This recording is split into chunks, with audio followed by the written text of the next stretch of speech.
Students, मैं Renu ma'am.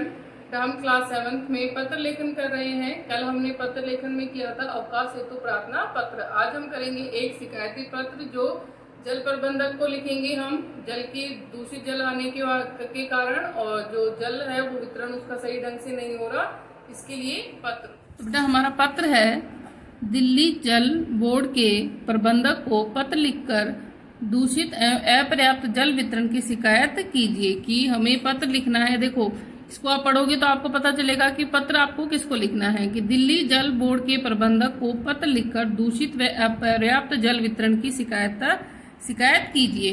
तो जिस प्रकार से हम स्कूल के प्रधानाचार्य को पत्र लिखते हैं, तो यहाँ पर आप पहले लिखेंगे एड्रेस। एड्रेस क्या है, क्योंकि सबसे पहले क्या होता है, भेजने वाले का पता। तो यहाँ पर लिखा जैसे 562 अमर कॉलोनी। यहाँ पर आप कोई भी एड्रेस यानी अपने घर का एड्रेस लिख सकते हो, लापतागंज, लाजपत नगर, नई दिल्ली। फिर दिनांक। अब है सेवा में किसे लिखना है हमें पत्र, प्रबंधक को। किसको लिखना है, प्रबंधक को। तो हमने लिखा प्रबंधक महोदय। कहाँ है वो, दिल्ली जल बोर्ड। तो दिल्ली जल बोर्ड और उसके बाद में यहाँ पर पुराना सचिवालय दिल्ली। तो क्योंकि दिल्ली में लिख रहे हैं तो इसलिए। तो सबसे पहले ध्यान रखना यह है कि हमें पत्र किसको लिखना है, वो हमारी हेडिंग में हमें पता चल जाएगा कि हमें ऊपर क्या लिखना है। तो सबसे पहले एड्रेस लिखा, फिर हम किसको लिख रहे हैं कि सेवा में प्रबंधक महोदय को हमने लिखना है। प्रबंधक लिखा हुआ है, उसके आगे हमने महोदय लिखा।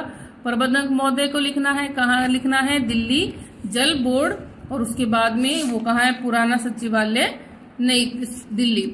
अब उसके बाद में आता है विषय। जो औपचारिक पत्र होते हैं बेटा उसके अंदर विषय लिखा जाता है। जो औपचारिक पत्र होते हैं उनमें विषय लिखा जाता है। तो हमारा विषय क्या है कि आप यहाँ पर देखो किसी भी कॉलोनी का नाम लिख सकते हैं। अगर यहाँ पर आपको किसी कॉलोनी का नाम लिखा होता कि दिल्ली जल बोर्ड प्रबंधक को पत्र लिखकर दूषित व कि अमर कॉलोनी के में दूषित जल व अपर्याप्त जल वितरण की शिकायत का पत्र लिखना है, तो आपको वही नाम लिखना होता। लेकिन यहाँ पर किसी का भी नाम नहीं है, तो इसलिए विषय है जो, क्योंकि हमने एड्रेस क्या लिखा है, अमर कॉलोनी। यानी आप कहाँ रह रहे हो, अमर कॉलोनी में, तो आप उसी के विषय में लिखोगे अमर कॉलोनी क्षेत्र में दूषित अपर्याप्त जल वितरण की समस्या।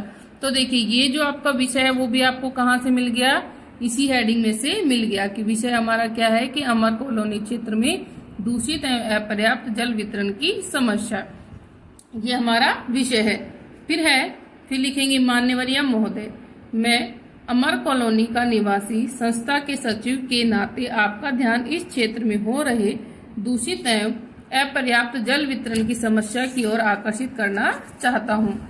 तो कि मैं अमर कॉलोनी का निवासी संस्था के सचिव, कौन है, संस्था का वो सचिव है, के नाते आपका ध्यान इस क्षेत्र में हो रहे दूषित और अपर्याप्त जल वितरण की समस्या की ओर आकर्षित करना चाहता हूँ। यानी आपका ध्यान है वो यहाँ के दूषित यानी जो गंदा जल आ रहा है उसका, और जो जल वितरण है यानी जो जल है वो सही टाइम पे नहीं आ रहा है या फिर कम या ज्यादा आ रहा है, उसकी ओर आपका ध्यान आकर्षित करना चाहता हूँ।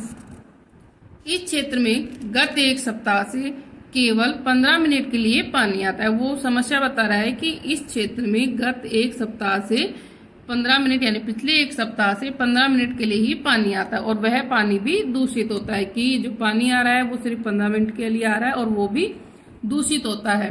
फिर पूर्ण विराम लगाओगे, इस पानी का प्रयोग पीने के लिए नहीं किया जा सकता। ये जो पानी है इसका प्रयोग हम पीने के लिए नहीं कर सकते। इसी कारण इस क्षेत्र में निरंतर जल संकट बना हुआ है, क्योंकि वो पानी पीने योग्य नहीं है और इसी कारण से इस क्षेत्र में जल का संकट बना हुआ है। क्षेत्रीय विधायक से भी इसकी शिकायत की, परंतु कोई समाधान अभी तक नहीं निकला है। कि क्षेत्र का जो विधायक है उससे शिकायत की इस बारे में, लेकिन कोई भी समाधान नहीं निकला, यानी इसका कोई भी हल अभी तक नहीं निकला है। फिर कह रहे हैं उसके बाद में आप पैराग्राफ चेंज करोगे, आगे लिखोगे, आपसे विनम्र प्रार्थना है कि इस क्षेत्र में स्वच्छ जल की आपूर्ति सुनिश्चित की जाए। इसलिए आपसे विनम्र प्रार्थना है कि इस क्षेत्र में स्वच्छ जल की आपूर्ति सुनिश्चित की जाए। कि इस क्षेत्र में स्वच्छ जल है वो पहुंचाया जाए। आपसे ये प्रार्थना है कि आप ऐसा करेंगे।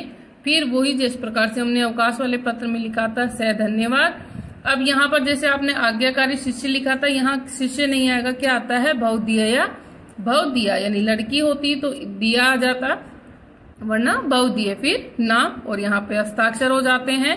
नीचे सचिव की कौन है, वो सचिव है। अब जिसने ये पत्र लिखा है सचिव, अमर कॉलोनी निवासी और नई दिल्ली। ठीक है बेटा, तो ये समझ में आया आपको। तो ये पत्र आपको नोटबुक में करना है। दूसरा है हमारा, क्षेत्र के थाने के पुलिस अधीक्षक को पत्र लिखकर महिलाओं की सुरक्षा करने के लिए ध्यान दिलाइए। अब ये देखिए, ये पत्र हमें क्या लिखना, किसके लिए लिखना है कि क्षेत्र के थाने के पुलिस अधीक्षक को पत्र लिखकर महिलाओं की सुरक्षा के लिए और ध्यान दिलाइए। सबसे पहले एड्रेस किसका, जहां पर आप हैं, यानी आप इसको लिख रहे हैं, तो AB एड्रेस आप जो पहले वाला था वो भी लिख सकते हो, वरना अपना ही एड्रेस लिखेंगे।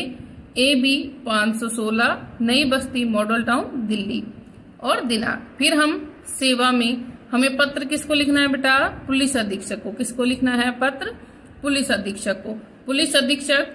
फिर अब देखो, क्षेत्र के थाने को, यानी कि जिस आप क्षेत्र में रह रहे हो उसी थाने में लिखना है आपने। तो कौन से क्षेत्र में रह रहे हो आप, मॉडल टाउन में, तो यहाँ पर क्या लिख दिया आपने, मॉडल टाउन थाना। और फिर दिल्ली। अब देखो, ये चीज ध्यान रखनी है कि हमने लिखा किसको, सेवा में हमारा हो गया, फिर हमने लिखा किसको, पुलिस अधीक्षक को। फिर यहाँ दे रखा है कि क्षेत्र के थाने के पुलिस अधीक्षक को। तो क्षेत्र आप यहाँ पर जो अपना एड्रेस डालोगे, क्षेत्र आप वो यहीं पर वो ही डालोगे कि आप कहाँ पर हो। तो वहां पर जैसे मान लो आपने धारूहेड़ा लिखा है, तो यहाँ पर आपने धारूहेड़ा लिखा, रेवाड़ी, तो यहाँ पर आप डालोगे पुलिस अधीक्षक धारूहेड़ा थाना। ठीक है बेटा। फिर दिल्ली की जगह रेवाड़ी। तो इस तरह से आप जो एड्रेस यहाँ लिखोगे आपको वो थाना वहीं पर दिखाना है। विषय क्या है हमारा, महिलाओं की सुरक्षा के उपाय। विषय क्या है हमारा, महिलाओं की सुरक्षा के उपाय, यानी महिलाओं की सुरक्षा की ओर ध्यान दिलाने के लिए है। तो ये हमारा हो गया कि महिलाओं की सुरक्षा के उपाय। आगे लिखते हैं, मान्यवर, मैं मॉडल टाउन महिला संघ की अध्यक्षा के रूप में आपका ध्यान इस क्षेत्र की महिलाओं में व्याप्त असुरक्षा की बढ़ती भावना की ओर आकर्षित करना चाहती हूँ। कि कौन है ये जो लिखने वाली है, महिला संघ की अध्यक्षा। मैं मॉडल टाउन महिला संघ की अध्यक्षा के रूप में आपका ध्यान इस क्षेत्र में महिलाओं में व्याप्त असुरक्षा की बढ़ती भावना की ओर आकर्षित करना चाहती हूँ। इस क्षेत्र में महिलाएं दिन में भी स्वयं को असुरक्षित समझती हैं। कि इस क्षेत्र की जो महिलाएं हैं वो दिन में भी अपने आप को सुरक्षित नहीं समझती हैं, असुरक्षित महसूस करती हैं। दिन दहाड़े असामाजिक तत्व उनके साथ छेड़छाड़ करते हैं, गले से सोने की चैन तोड़कर भाग जाते हैं तथा विभिन्न उपायों से ठगबाजी करते हैं। तो हम यहाँ पर असुरक्षा के कारण बता सकते हैं कि क्या क्या हो रहा है। कि जैसे दिन दहाड़े जो असामाजिक तत्व हैं वो महिलाओं से छेड़छाड़ करते हैं, उनके गहने यानी चेन है जो गले की तोड़कर भाग जाते हैं, या फिर उनके साथ ठगबाजी करते हैं, यानी उनको किसी तरह से ठगते हैं।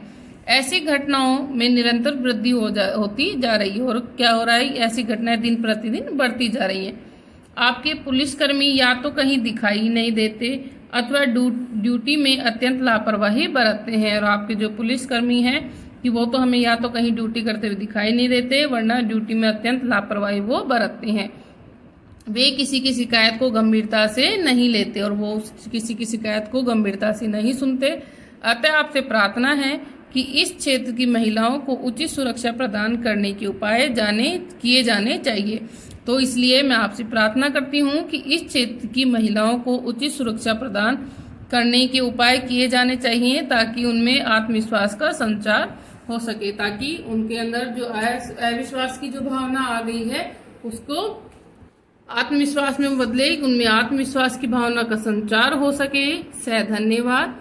देखो अब वहां पर पहले में हमने भवदीय लिखा था, यहाँ पर क्योंकि औरत लिख रही है तो भवदीय, फिर हस्ताक्षर, फिर नाम, और कौन है ये, अध्यक्षा मॉडल टाउन महिला संघ दिल्ली। तो आया बेटा समझ में। तो आपको ये दोनों ही पत्र हैं वो अपनी नोटबुक में नोट करने हैं। Thank you. Good morning to all my dear student of class 7. This is Vinita ma'am, your science teacher. Student, as you know that we are doing chapter 7, that is the conservation of plant and animal. In our previous video we have already done its few content. Today we are going to continue the remaining ones. So let's do it. Student, we are going to do the species in danger of extinction. So इस topic में student हम ये चीज़ discuss करेंगे कि वो species जो danger में है, मीन खतरे में है, जो एक्सटिंक्शन खत्म होती जा रहे हैं। Extinction refers to disappearance of the species. A species once lost can be retrieved. In simple words, the species of plant and animal which have already been lost are called extinct species. Student extinct means वो जो प्रजातियां लुप्त होती जा रही हैं, जिनको हम डिसअपियरेंस मीन्स दिखाई नहीं देती हैं, एकदम खत्म होने की कगार पे आ चुकी हैं, एंड जिनको हम दोबारा वापस भी नहीं ला सकते। इन सिंपल वर्ड्स अगर हम बात करें तो वो प्लांट्स एंड एनिमल्स जो ऑलरेडी मतलब ख़त्म हो चुके हैं उन्हें हम एक्सटिंक्ट स्पीसीज बोलते हैं। बिकॉज वापस नहीं ला सकते, बिकॉज उनकी कोई भी ब्रीड अब बची नहीं हुई होगी, so that is the reason. For example the entire population of dodo, that is Didus ineptus, a unique bird of Mauritius was killed by natives for food in 17th century and the bird became extinct. देखिए क्या था, Mauritius के लोग इन्हें क्या करते थे, डोडो bird को फूड के लिए किल करते चले गए।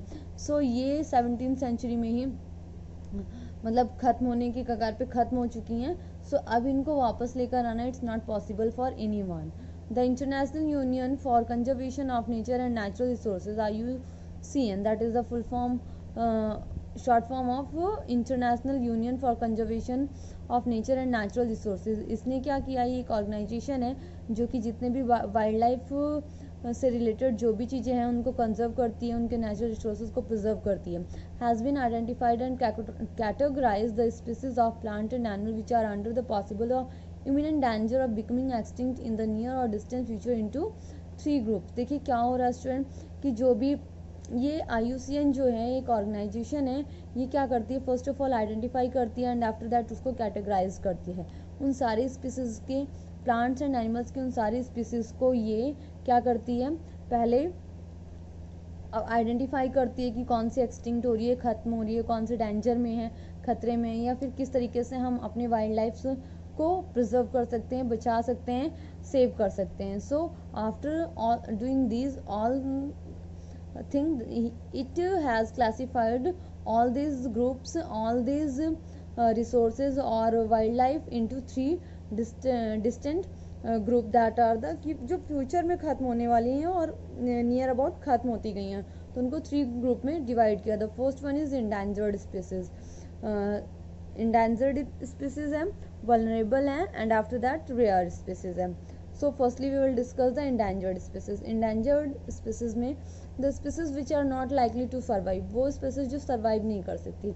अब उनके लिए कोई भी मतलब क्लाइमेटिक को अडेप्ट करना it's not so easy for them if positive factor continue to operate and are in danger of extinction are called endangered species. वो स्पीसीज जो कि कंटिन्यू मतलब उनकी देखभाल करने के लिए जो फैक्टर्स हैं, मतलब जैसे कि किसी भी रीज़न की वजह से ख़त्म हो रही हैं वो, उस अगर वो फैक्टर कंटिन्यू चलते रहें तो वो ख़त्म हो जाएंगे। सो उन स्पीसीज़ को हम इंडेंजर्ड स्पीसीज़ बोलते हैं जो खतरे के अंदर है। Next is vulnerable species, the species which that are declining but still have sufficient number of individuals in their natural habitat. कहने का मीन्स ये है द स्टूडेंट दोज स्पीसीज़ जो कि डिक्लाइनिंग मीन्स उनकी नंबरिंग जो है वो कम होती जा रही है, बट स्टिल इतना सफिशिएंट नंबर बचे हुए हैं कि अगर हम उनको कंट्रोल करें तो वो शायद बच जाएं। However in near future they might represent the category of endangered species.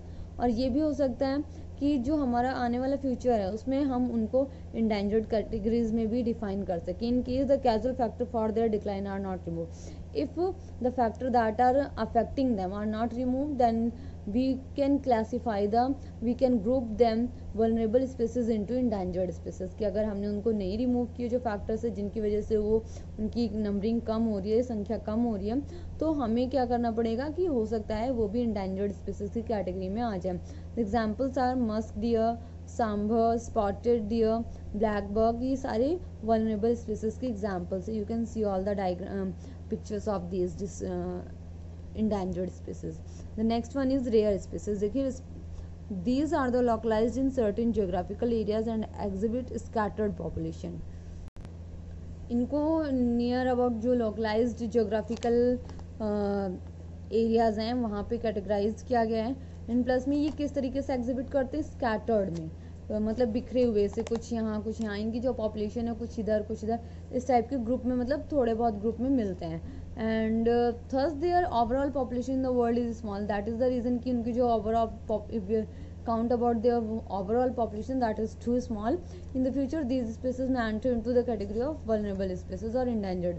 और ये भी हो सकता है, it may be possible that these all species can enter into the vulnerable और इंडेंजर्ड स्पीसीज के अंदर या वल्नरेबल डिसीज स्पीसीज के अंदर इनकी कैटेगरी चली जाए. For example Indian elephant, wild buffalo, Asiatic wild S R for example of this category. You can see these pictures that belongs to the rare species category. Now here are the protected species of Indian wildlife. वो Indian wild life जो कि मतलब protected की categories में रखे गए हैं. The wildlife have been listed as threatened and protected. उनको जो मतलब बहुत ही ज़्यादा आप कह सकते हो, देखिए see here it is an extra bit, the endangered species, vulnerable species और rare species. Endangered, vulnerable, rare, जिन तीनों स्पीसीज के बारे में कैटेगरीज के बारे में हमने अभी just few seconds ago discuss किया है. So all these are categorised into the threatened species. So all these threatened species are counted in the protected species. तो इनको थ्रेटन्ड को प्रोटेक्टेड स्पीसीज में काउंट किया गया है. इंडिया के बारे में बात करें, we are not talking about the world, we are talking about India. दो एग्जाम्पल्स और you can say that the categories of the wild animal are mentioned here. The first one is musk deer, Bharat swamp deer, duck, horned pheasant, monal pheasant, great Indian bustard, Indian gazelle or chinkara, peafowl, ghadial, marsh crocodile, python, leathery turtle, albino snow leopard. So all these are categorized or they are protected species of Indian wildlife. Now students, see, this is your homework that you have to do in your fair notebook. This is the long question number 4.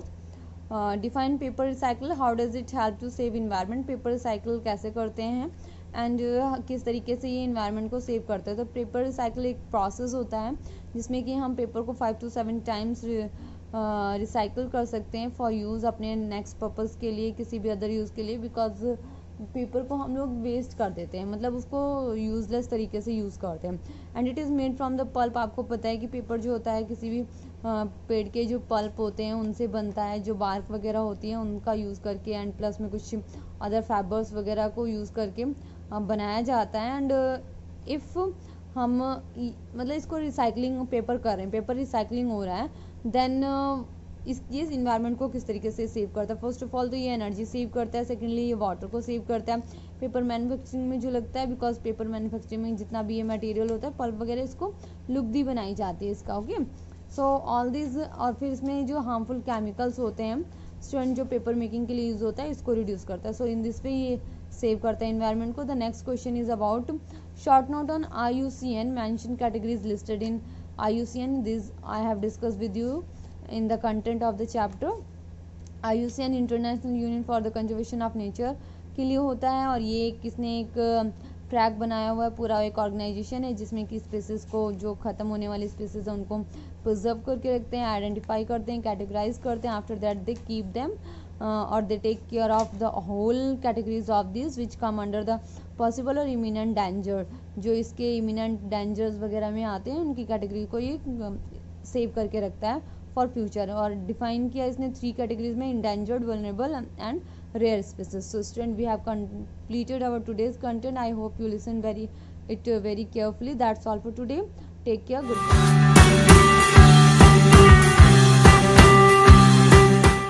Good morning 7th class student. In a previous class we have started the review exercise of chapter 13. Only MCQ questions are left. So today class we will start the MCQs question of chapter number 13. After then we will start the review exercise of chapter 6. So let's start. Multiple choice questions. Chapter number 13. Tick the correct option. A circle has no line of symmetry, 1 line of symmetry, infinite lines of symmetry, 2 lines of symmetry. अब देखो एक circle होता है, circle में कितने lines of symmetry होते हैं? मैंने बहुत बार बताया, इनफाइनाइट लाइन्स ऑफ सिमेट्री होता है उसमें. A square is symmetrical. Square symmetrical होता है about the perpendicular bisector of opposite sides along diagonals both 1 and 2, none of these. अब देखो स्क्वेयर होता है, स्क्वेयर एक हमारा रेगुलर फिगर है, रेगुलर पॉलीगन होता है, उसमें जो सिमेट्री होती है वो क्या होगी? 4 लाइन ऑफ सिमेट्री बनती है. तो 2 हमारी परपेंडिकुलर बाइसेक्टर होती है, 2 हमारी अलोंग डायगोनल्स होती है. तो इट मीन्स हमारा ऑप्शन क्या आएगा? Third, both 1 and 2.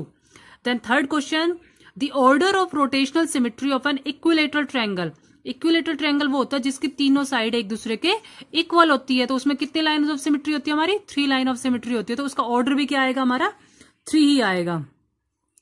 Next question, the order of rotational symmetry of a rectangle.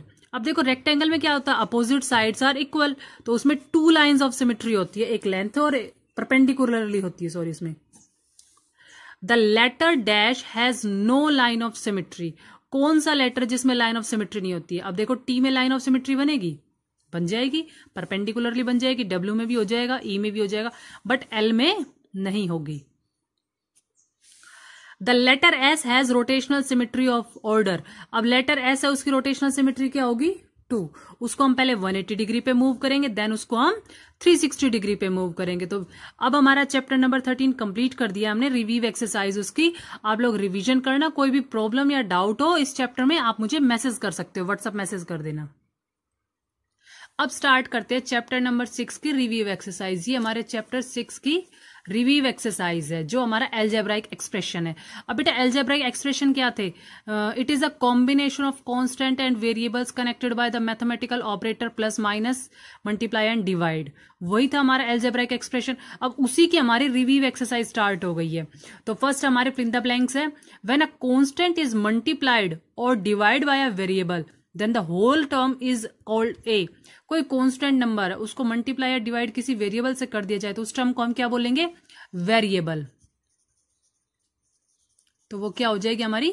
Variable. Variable क्या होता है? जिसकी वैल्यू चेंज हो जाती है, कभी कुछ वैल्यू पुट करते तो कुछ आता आंसर, कभी कुछ और चेंज कर देते हैं। सेकंड है, a term that doesn't contain a variable is called. वो टर्म जिसमें वेरिएबल ना हो, यानी कि जिसकी वैल्यू फिक्स होती थी, वो क्या होती थी हमारी? कांस्टेंट। थर्ड है हमारे पास, a term is a dash of its factor. Term factors किसके फैक्टर्स होती है? प्रोडक्ट के। अगर हमारे पास कोई टर्म है तो हम उसको प्रोडक्ट में राइट कर देते हैं। जैसे हमारे पास 3x² है, एग्जाम्पल ले लिया मैंने, तो इसको कैसे राइट करूंगी मैं? 3 multiply x multiply by x। तो प्रोडक्ट फॉर्म में राइट करेंगे तो ये इसके फैक्टर्स होंगे। Next part, the difference of 2 like term is a dash term. 2 like term को डिफरेंस करेंगे तो क्या आएगा? लाइक टर्म ही होगी वो भी हमारी। Dash term is an algebraic expression can not be added. कैसे टर्म्स है एल्जेब्राइक एक्सप्रेशन को जिसको हम ऐड नहीं कर सकते? वो होती है हमारी अनलाइक टर्म्स। लाइक में ही ऐड करते, अनलाइक में हम ऐड नहीं करते। Now true false, right T for true and F for false statement. The value of a variable is fixed in any situation. Variable की वैल्यू फिक्स होती है किसी सिचुएशन में? जरूरी नहीं है कि हमारे पास, सपोज करो मैंने ये एक वेरिएबल, एक एग्जांपल लिया था 3x²। अगर x की वैल्यू में 2 पुट कर देती हूँ तो आंसर क्या आ जाएगा? 12 आ जाएगा। अगर x की वैल्यू में 1 पुट करती हूँ तो आंसर क्या आएगा? 3 आएगा। तो फिक्स नहीं होती है, तो आंसर क्या हो जाएगा इसमें? फॉल्स हो जाएगा ये हमारा। Numerical coefficient is the number factor and literal coefficient is the literal factor of them. Numerical coefficient को तो हम नंबर फैक्टर कहते हैं, लिटरल को हम लिटरल फैक्टर कहते हैं। तो ये बात हमारी बिल्कुल सही है, ये आ जाएगा हमारा true. Like terms have different literal factors and unlike term have same literal factors. Like में different होते हैं और unlike में same होते हैं। उल्टा बोल दिया है, like में हमारे same literal होते हैं और unlike में different होते हैं। तो ये statement क्या है हमारी? False. In addition, we add coefficient of like terms. Addition में हम coefficient of like terms he add करते हैं। Yes, ये बात है कि like term ही add होती है, like के साथ unlike नहीं होती, तो true. In subtraction, we change the sign of each term of subtrahend and simplify. नहीं, ये तो ऐसा नहीं होता, साइन ऐसे चेंज नहीं होते हमारे। Now match the following. Match up है हमारे, the coefficient of x in 24xy। अब देखो x का कोफिशिएंट कौन है, यानी कि x के साथ कौन कौन है? 24 और y। तो 24y, इसका राइट आंसर क्या हो जाएगा हमारा? b, यानी कि ये हमारा 1 का आंसर है। The factor of 5xy² are. 5xy² के फैक्टर क्या होंगे? 5 multiply x multiply y multiply by y। तो वो आ जाएगा हमारा ये हो जाएगा हमारा 2 का answer. The sum of 9x² y² and 2x² y² is. अब देखो लाइक टर्म है ना, x² y² तो 9 + 2 11। तो आंसर क्या हो जाएगा इसका? ये हो जाएगा थर्ड का। The sum of -2x² y² and -9x² y²। अब देखो जब हमारे साइन सेम होते हैं तो हम क्या करते हैं? हमेशा ऐड करते तो, बट साइन हमारा माइनस का ही होगा, तो इसका आंसर हो जाएगा -11x²y²। The degree of trinomial, degree बतानी, हाईएस्ट पावर क्या है हमारी 5, तो ये हमारी डिग्री हो जाएगी, आंसर आ जाएगा 5। Now next, right the term and the factor of the terms of the following algebraic expression. अब देखो हमें इसमें टर्म्स राइट करनी है और उसके हमें फैक्टर्स राइट करने हैं, तो उसको हम देखो किस तरह से राइट करेंगे। देखो क्वेश्चन नंबर 4 का मैंने फर्स्ट पार्ट यहाँ पे राइट कर लिया, m² + 6mnp + 8p²। ये एक्सप्रेशन मैंने यहाँ पे राइट कर लिया। इस एक्सप्रेशन में हमें टर्म और फैक्टर्स ऑफ टर्म राइट करने, तो देखो हमारे पास कितनी टर्म है 1, 2 और 3, तीनों टर्म हम ऐसे राइट करेंगे, m², n², 6mnp, 8p²। ये सारी क्या हो गई हमारी टर्म्स। अब हमें इनके फैक्टर्स राइट करने, इसके फैक्टर्स राइट करते हैं हम, m, m, n, n, ये इसके फैक्टर्स हो गए। देन इसके फैक्टर्स क्या होंगे हमारे 6mnp, और इस टर्म के फैक्टर्स हो जाएंगे हमारे 8pp। इस तरह से आपको राइट करने, ये सारे हो गए हमारे फैक्टर्स। ठीक है, सबसे पहले मैंने राइट किया एल्जेब्रिक एक्सप्रेशन को, उसके बाद मैंने सारी टर्म्स को सेपरेटली राइट किया है, फिर टर्म्स के मैंने फैक्टर्स को राइट किया है। आपको सारे पार्ट इसी तरह से राइट करने, मैं एक और पार्ट आप लोग को करा देती हूँ, इसका एक थर्ड पार्ट और कर लेते हैं हम इसका। अब देखो इसकी टर्म क्या है, -6x², 4xyz और ये 8z³, ये हो गई हमारी टर्म्स हो गई है, ये हो गया हमारा एल्जेब्राइक एक्सप्रेशन। अब हम इनके फैक्टर्स करते हैं। फैक्टर्स आपको इस तरह से राइट करने, -6 × x × x, और इसके फैक्टर्स क्या हो जाएंगे हमारे, इस तरह से राइट हो जाएंगे 4xyz, और 8z³ के फैक्टर्स किस तरह से हो जाएंगे हमारे, इस तरह से राइट करेंगे 8zz। तो ये सारे हो गए हमारे फैक्टर्स। ठीक है, पहले हमने एल्जेब्रिक एक्सप्रेशन, उसका टर्म आ गई है -6x², 6x² के हमारे फैक्टर्स क्या हो गए -6xx, फिर 4xyz है हमारी टर्म, तो 4xyz, 8z³ है हमारे पास, तो 8zz हो जाएगी। Now question number 5, right the numerical coefficient of the following term. Numerical coefficient right करना, देखो हमारे पास टर्म है -3x³y, तो न्यूमेरिकल कोफिशिएंट क्या होगा इसका -3, तो इसका न्यूमेरिकल कोफिशिएंट आप राइट करोगे -3। इस पार्ट में देखो -37/18 x³y² है, इसका न्यूमेरिकल कोफिशिएंट क्या हो जाएगा -37/18। थर्ड पार्ट हमारे पास 14/8 m³ n है, तो न्यूमेरिकल कोफिशिएंट क्या हो जाएगा 14/8। फोर्थ में हमारे पास 8 m⁴ n⁴, तो इसका न्यूमेरिकल क्या हो जाएगा हमारे पास 8 हो जाएगा। Question number 6, right the coefficient of, अलग अलग है, पिछले क्वेश्चन में तो सिर्फ हमें न्यूमेरिकल बताने थे सबके, इसमें हर एक पार्ट में अलग अलग बोला है।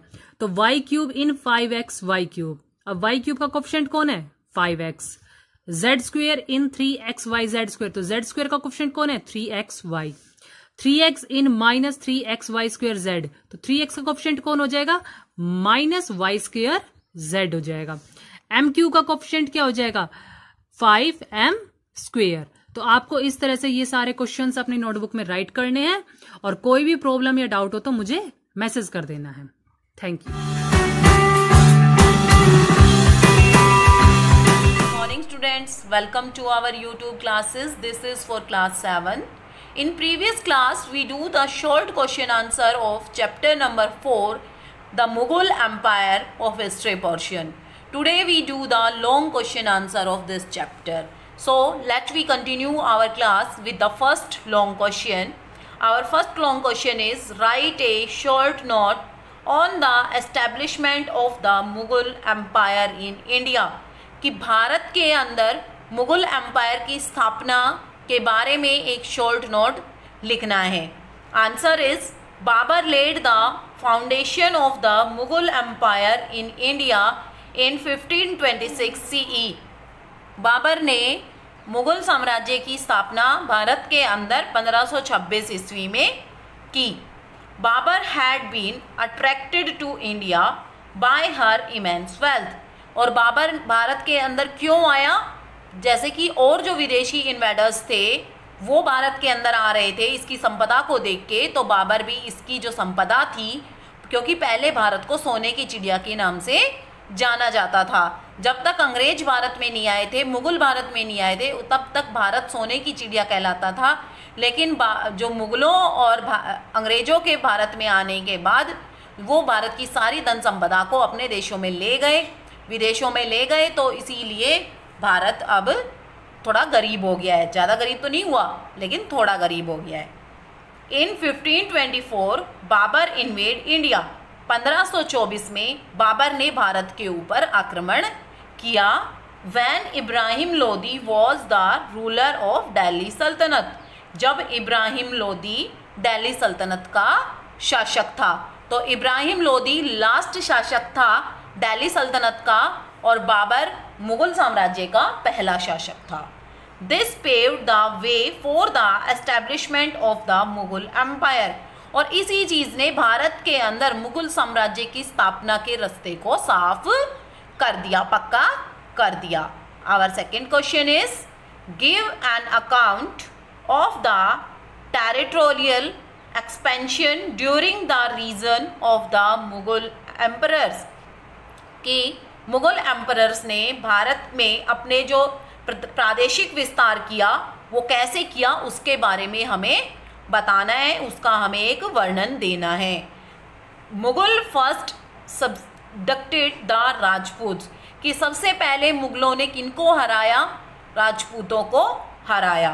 गोंडवाना इन 1564 सीई, कि गोंडवाना के जो राजपूत थे उनको 1564 सीई में, मेवाड़ इन 1568 सीई, मेवाड़ के जो शासक थे उनको 1568 सीई में, रणथंबोर इन 1569 सीई, और जो रणथंबोर के शासक थे उनको 1569 सीई में। Bengal was defeated in 1574 CE, Kabul in 1581 CE and Kashmir in 1586 CE, कि बंगाल को कब पराजित किया, 1574 सीई में, काबुल को 1581 सीई में एंड कश्मीर इन 1586 सीई। ठीक है। Allahabad was captured in 1572 along with Surat and Sarnal, कि इलाहाबाद को कब कैप्चर किया गया, कब अपने अधिकार में लिया गया, 1572 में, और इनके साथ साथ सूरत और सरनाल को भी अपने कब्जे में लिया गया। Thus the Mughal empire made an impressive expansion, इस तरह मुगल शासकों ने या मुगल साम्राज्य अपने एक प्रभावशाली विस्तार के में, मतलब कि प्रभावशाली विस्तार हुआ। ठीक है। तो बेटा सबसे पहले यहाँ पे किनके ऊपर अधिकार किया, राजपूतों को हराया, क्योंकि राजपूतों की संख्या ज़्यादा थी। तो मुगल जो एम्परर थे उन्होंने सोचा कि जब हम राजपूतों को अपने कब्जे में कर लेंगे, क्योंकि ये क्षत्रिय वर्ग से भी आते थे, इनको लड़ाई वगैरह करने में ये बहुत ही सक्षम थे, तो गोंडवाना को इन्होंने 1564 सीई में जीता, मेवाड़ को 1568 सीई में, रणथंबोर को 1569 सीई में, बंगाल को 1574 सीई में, काबुल को 1581 सीई में, कश्मीर को 1586 सीई में, इलाहाबाद को इन्होंने कैप्चर किया 1572 सीई में, और इसके साथ साथ इन्होंने सूरत और सरनाल को भी कैप्चर किया। Now our third question is give an account of the Mughal administration, कि मुगलों का जो प्रशासन था उसके बारे में हमें बताना है। The Mughals had a highly centralised administration, कि मुगलों का एक बहुत ही मतलब केंद्रीकृत प्रशासन था। The emperor held the absolute power in the empire, कि जो शासक होता था, जो सम्राट होता था, उसके पास ही वास्तविक पावर होती थी। The Mir Bakhshi was the head of the military, और मीर बख्शी मिलिट्री का हेड होता था। The chief Qazi headed the judiciary, chief Qazi जो था वो जुडिशरी का हेड होता था। The empire had a provincial administration, साम्राज्य के अंदर प्रोविंशियल एडमिनिस्ट्रेशन था, मतलब प्रादेशिक प्रशासन को करते थे वो। Empire divided into provinces called subahs, और जो साम्राज्य था जो वो प्रोविंसेस में बटा हुआ था, प्रदेशों में बटा हुआ था, उनको सूबा कहते थे। Subah had various districts known as sarkars, और जो सूबा था उसके अंदर बहुत सारी डिस्ट्रिक्ट्स थी जिनको सरकार कहते थे। ईच सरकार डिवाइडेड इनटू परगना, प्रत्येक जो सरकार थी वो परगना में बटी हुई थी। And each Pargana had a certain number of villages under it, और प्रत्येक परगना के अंदर बहुत सारे विलेजेस होते थे। ठीक है बेटा।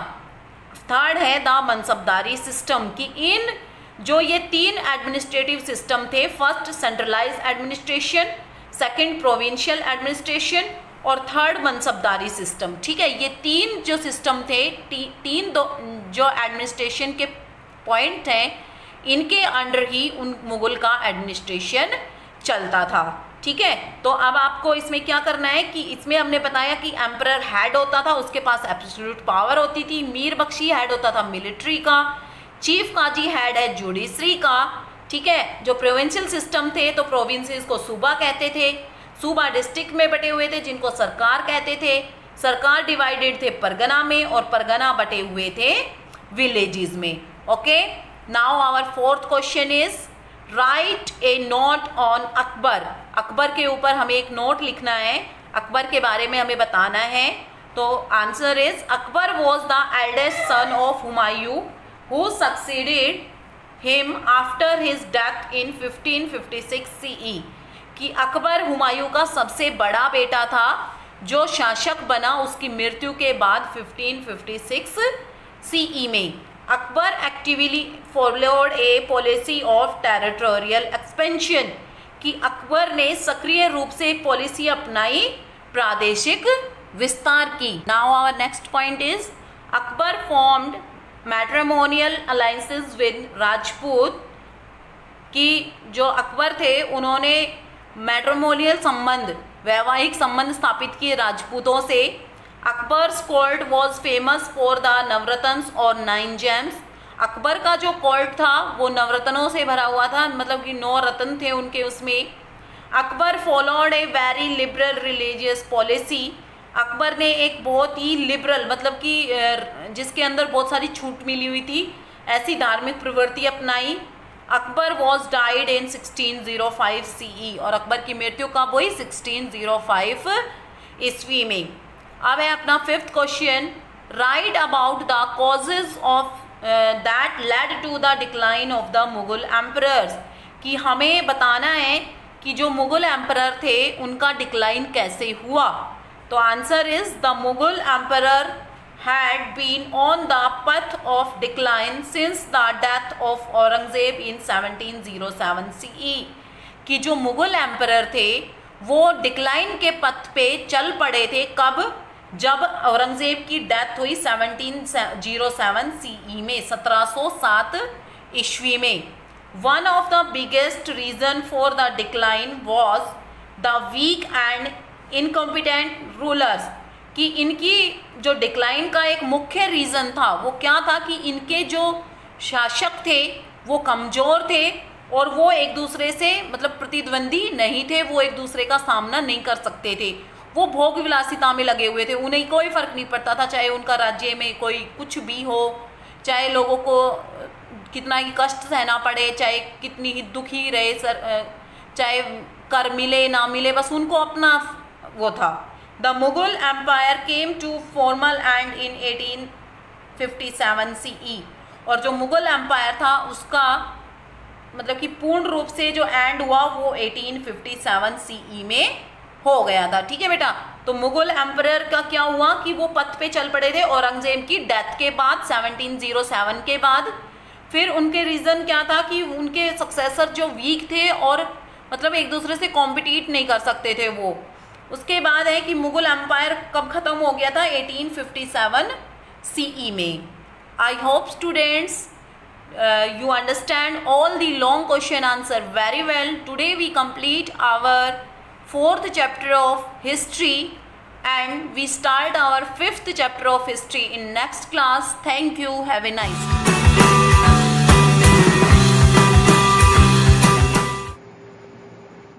Good morning student, welcome to online classes. This is Sarus from MLP International School Rajpura. Student, we are doing nowadays the listening skill. So in this regard, now today we are going to start the 5th part. So let us start. Good morning student, welcome to online classes.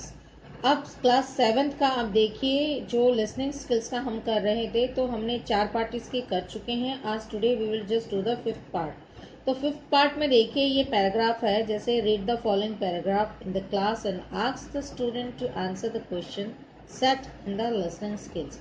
यानी कि जो ये आपका paragraph दिया गया, इस paragraph को आपको पढ़ के लिसनिंग स्किल्स में जो इस चैप्टर में अफेक्शन ऑफ द स्नेक में एंड में जो लिसनिंग स्किल में दिए गए हैं क्वेश्चन, वो आपको बताने हैं। सो स्टूडेंट, मैं आपको समझा रही हूँ, ध्यान से सुनिएगा। Snakes are called crawling creatures, यानी कि स्नेक्स को जो है रेंगने वाले क्रिएचर्स के नाम से हम जानते हैं। ये रेंगते हैं। They have no legs and they crawl on the ground. उनके पैर नहीं होते हैं, वो घिसड़ कर यानी कि रेंग कर जो है चलते हैं धरती पर, ग्राउंड पर।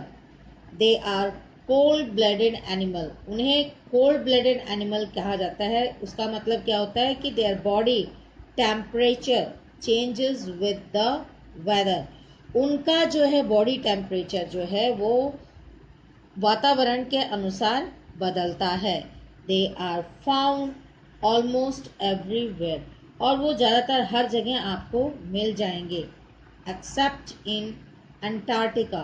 अंटार्कटिका ही एक ऐसी जगह है जहाँ पे ये नहीं पाए जाते, बाकी पूरे संसार में आप इनको कहीं भी देख सकते हैं।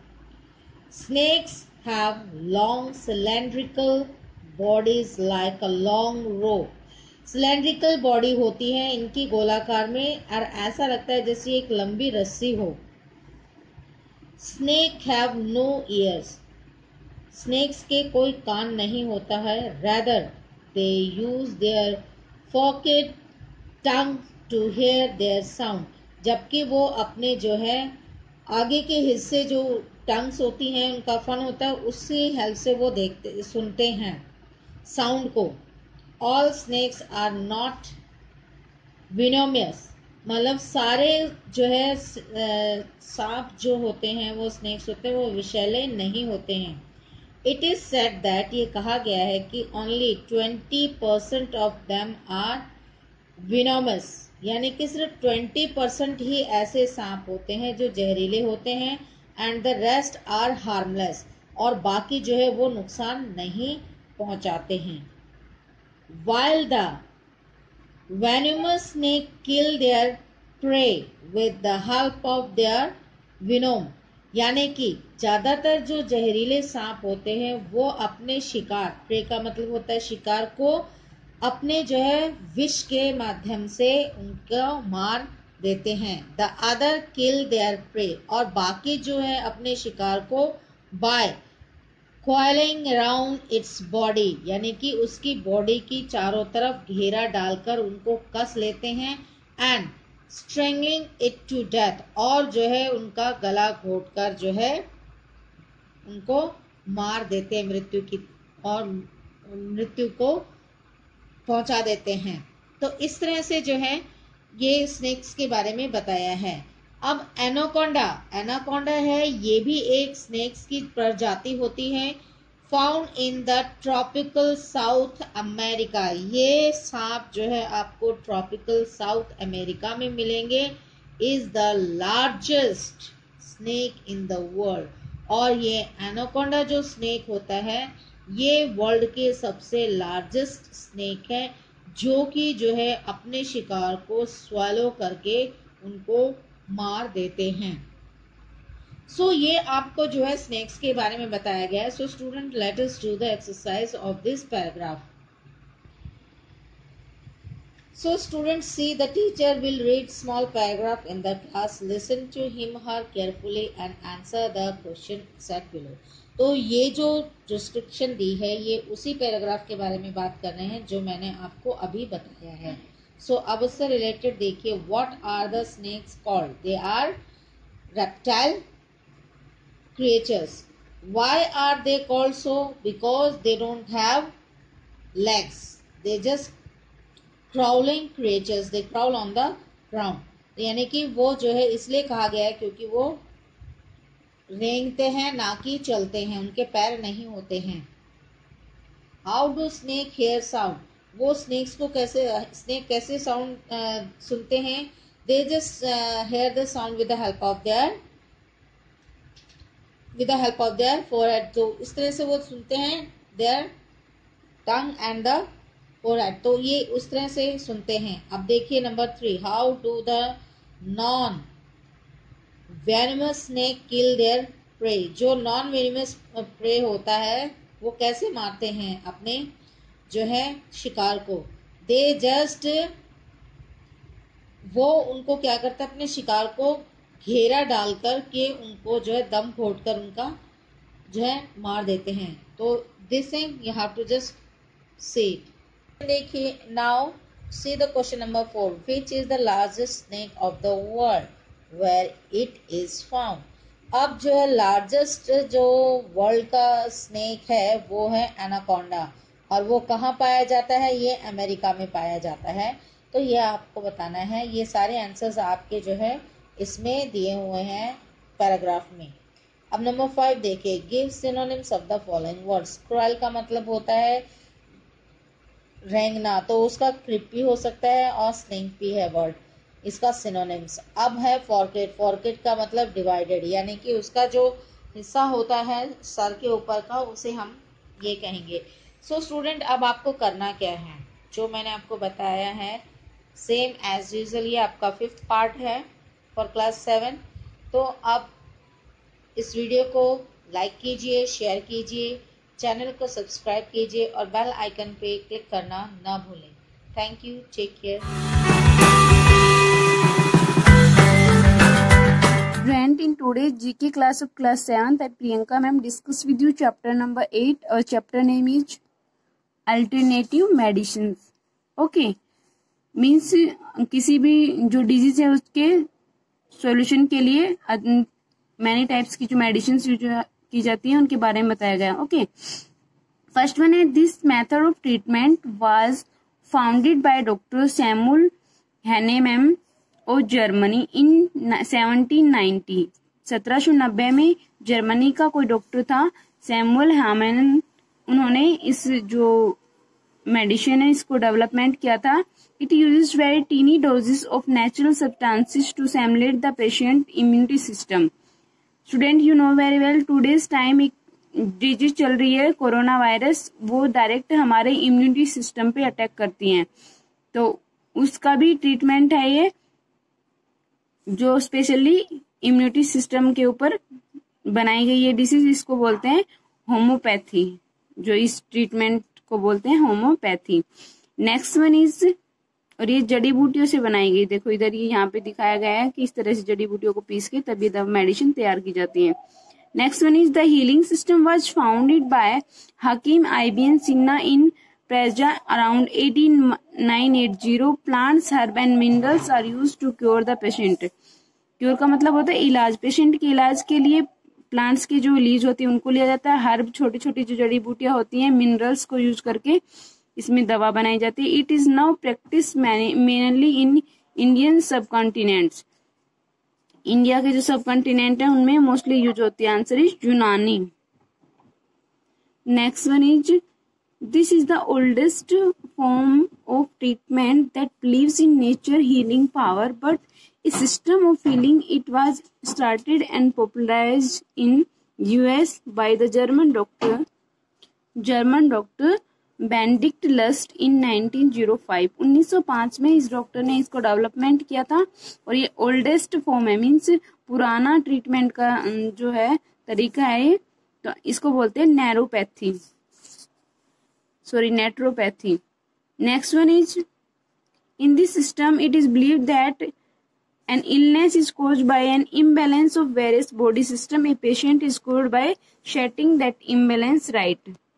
जो मेडिसिन का ये जो फॉर्म है ये क्या डिक्लेयर करता है कि हमारे जो शरीर में या हम कभी बीमार क्यों होते हैं, हमारे जो बॉडी सिस्टम है वो इम्बैलेंस हो जाता है, इस वजह से हम लोग बीमार हो जाते हैं। तो उसके ट्रीटमेंट के लिए ये नया जो तरीका है आयुर्वेदा, इस मेथड को हम बोलते हैं Ayurveda. Next one is, in this system hand are placed on a particular area of the body patient to channel cosmic energy for healing. This system was developed by Mikko Yusashi in Japan. तो इस category को Japan, इस जो form and medicine की, इसको Japan में development किया गया था, इसको बोलते हैं reiki. Next one is this healing system was found by sage Agastya in 6th century BC. In this method medicine is prepared from the natural things. इस जो फॉर्म है इसमें भी जो मेडिसिन है वो कहाँ किससे बनाई जाती थी, प्लांट्स से या नेचुरल थिंग्स से. तो आंसर इज सिद्धा. इसके जो फॉर्म है इसको क्या बोलते हैं, सिद्धा.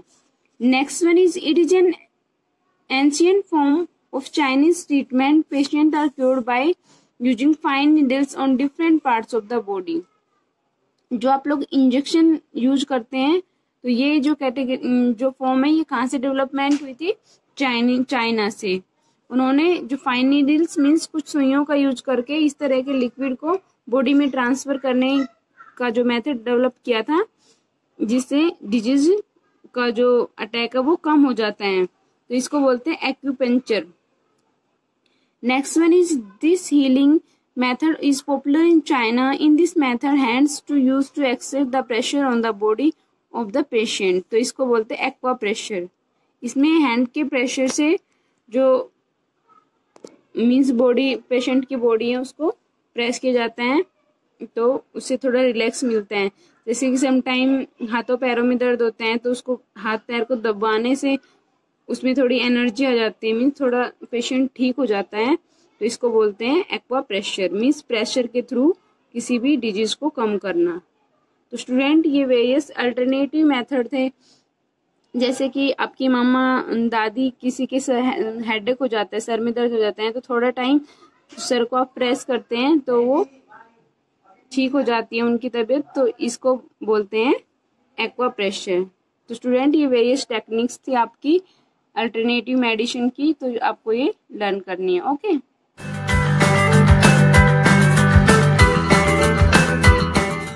Today I will tell you about verbs. Define of verb. Define of verb. Verb is a verb donates. A verb denotes an action,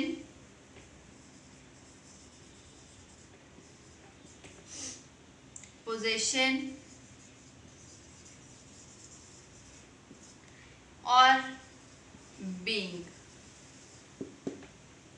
कोई भी काम हो रहा है उसे हम वर्ब कहते हैं. कोई भी कार्य, हिंदी में हम वर्ब को क्रिया भी कहते हैं. यानी कि जो हमें सेंटेंस में ये पता चलता है कि ये काम हो रहा है उसे हम वर्ब कहते हैं. For example, Sunil drove the car carefully.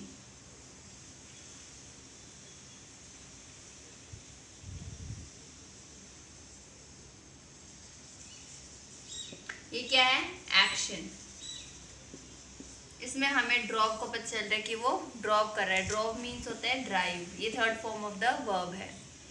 तो हमें ये पता चल गया कि सुनील ड्राइव कर रहा है, तो ये क्या हुआ, एक्शन. हमें एक्शन का पता चल रहा है. So students, according to the verbs, we have two kinds of verbs. That first is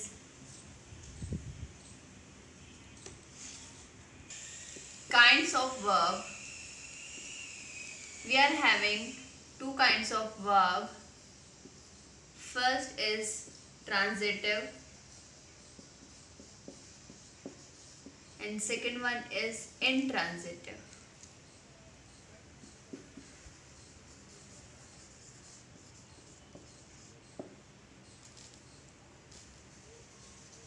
सो इन दोनों में क्या डिफरेंस है? दोनों में काम तो वही होता है लेकिन थोड़ा सा डिफरेंस है. देखिए, transitive verbs that needs an object to complete its meaning. उसको ऑब्जेक्ट की नीड होती है, needs an object to complete the sentence, to complete its meaning. Its meaning means verb की meaning. Okay, its meaning means verb की meaning. लेकिन intransitive में क्या होता है, it does not need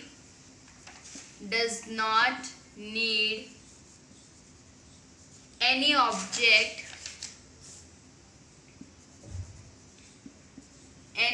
object to complete its meaning. Example, the boy kicked the ball. इसमें kicked verb है हमारे पास, ये है हमारे ट्रांजिटिव. ये ट्रांजिटिव वर्ब क्यों है, क्योंकि हमें पता ही नहीं कि उसने किक किसको चीज़ को किया है. तो द बॉल क्या है, हमारा ऑब्जेक्ट है, और इसको देखते हुए हम बता सकते हैं कि उसने किसको किक किया है, बॉल को. तो बॉल को किक करते हुए उसने, इसमें लिखा हुआ है देखिए, एन नीड्स एन ऑब्जेक्ट, और ये ऑब्जेक्ट है और इसकी ज़रूरत थी, तभी हमें पता चला है कि वो बॉल को किक कर रहा है boy.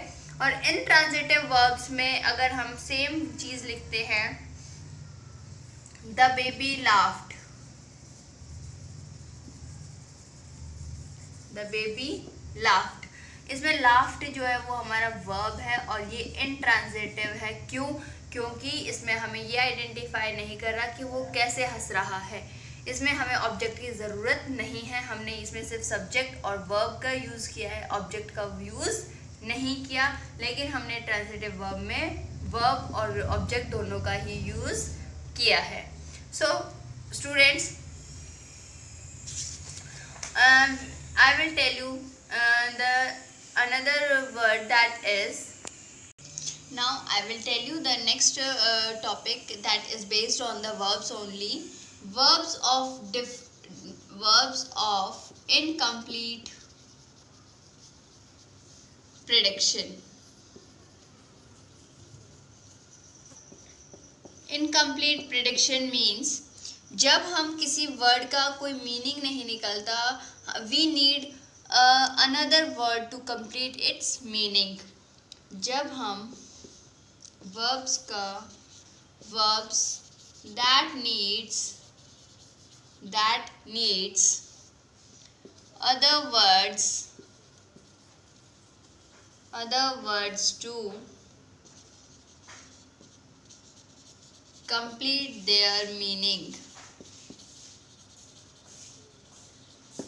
are called incomplete verbs. It means verbs के साथ जो incomplete होते हैं, उनके साथ अगर हम कोई और वर्ड यूज़ करेंगे तब उनका मीनिंग कंप्लीट होगा, उससे हम कहते हैं verbs of incomplete prediction. For example, the nurse is, ये एग्जाम्पल है, the nurse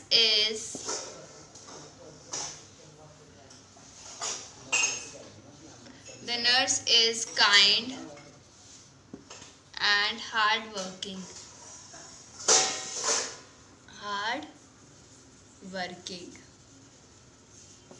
सो इसमें हमने इस वर्ड यूज़ किया है, ये हमारी वर्ब है, लेकिन इसका कोई मीनिंग नहीं निकल रहा.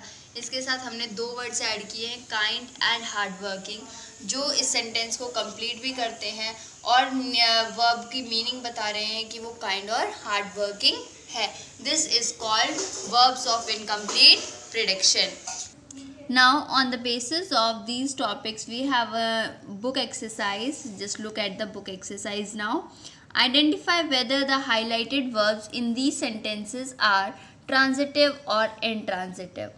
आपके पास इस सेंटेंस में क्या करना है, आपको इस क्वेश्चन में आपको हाईलाइटेड वर्ड्स हैं जो रेड कलर में गिवन है, ये वर्ब्स हैं हमारे पास. आपको ये आइडेंटिफाई करना है कि ये वर्ब्स ट्रांजिटिव है या फिर इंट्रांजिटिव है. सो ट्रांजिटिव हमने अभी पढ़ा था कि ट्रांजिटिव वर्ब्स वो होती हैं जो ऑब्जेक्ट के साथ, यानी कि ऑब्जेक्ट की नीड होती है उसे, और उसका तब उस सेंटेंस का मीनिंग निकलता है. लेकिन इंट्रांजिटिव में उसे ऑब्जेक्ट की सेंटेंस में ऑब्जेक्ट की ज़रूरत नहीं पड़ती. Now let's start with the first sentence. First sentence is they laughed loudly.